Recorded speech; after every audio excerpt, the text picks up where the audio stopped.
Hi, Dawn Lewis here. It's day 3 of my Lawn Fawn Love You A Latte 7 Ways in 7 Days stamping challenge. We're using one hero stamp, one accessory, one greeting, and I'm starting with my mini mister. I'm using Memento Tuxedo Black ink and stamping onto Express It blending card. Why? Because I'm going to colour with Copics today. You could also colour with watercolours, or you could use coloured pencils or distress inks. There's so many ways that you can colour. But today I'm playing with Copics. I'm really enjoying my Mini Mister because I can restamp things if they're not quite crisp enough. And I do find that happens occasionally with the Memento Tuxedo Black.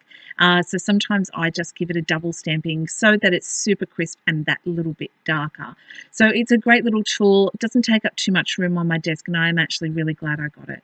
We'll talk about why all my dies were on black in a minute. But what I should have done was coloured before I die cut. So I've just used some washi tape to hold that one in place, and I'm colouring with Copic markers, just 3 colours per mug. And the trick to getting a real good highlight on these is to follow the curve. Don't just colour a straight line in directly from left to right. Follow the curve, and then you're going to get a more realistic looking highlight on your coffee cups there. So the colours I've chosen are going to mirror the pattern paper that I'm using. I'm using a card base from a previous video. I'll link to that one below so you can see how I did the mini card.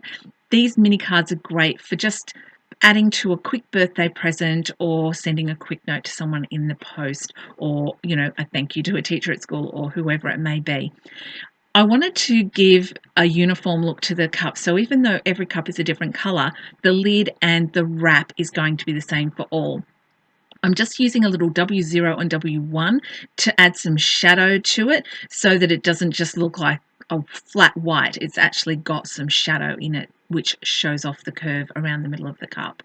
Now, when we see the dies, I'm using a matching coffee cup die that goes with the Love You A Latte set and running them through.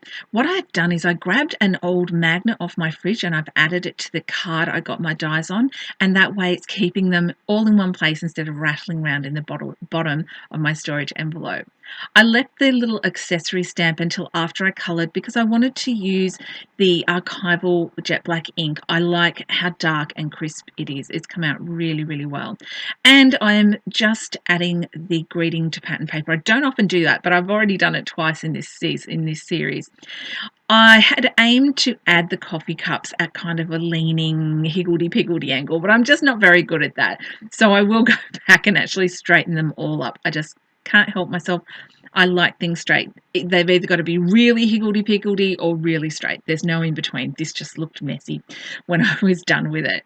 So here you can see it's really easy to use your hero stamp in a repetitive manner. You don't have to use lots and lots and lots of stamps. This is how you get more bang for your buck with a small stamp set. And this is from a large stamp set, so I really have been getting quite a lot of value for money just using 3 stamps out of this great big set, which sets me up to do some amazing things when I start using all of the other stamps as well. And given that we're coming into the winter months, everybody loves a coffee. This would be a great card. You could also add, maybe a coffee shop gift card into as a gift for someone who needs cheering up. For full details, all the Copic colours, etc., you can check that out over on my blog. Thank you for joining me for this series, and I'll look forward to seeing you tomorrow on day 4 of 7 ways in 7 days. Thanks, everyone. Bye for now.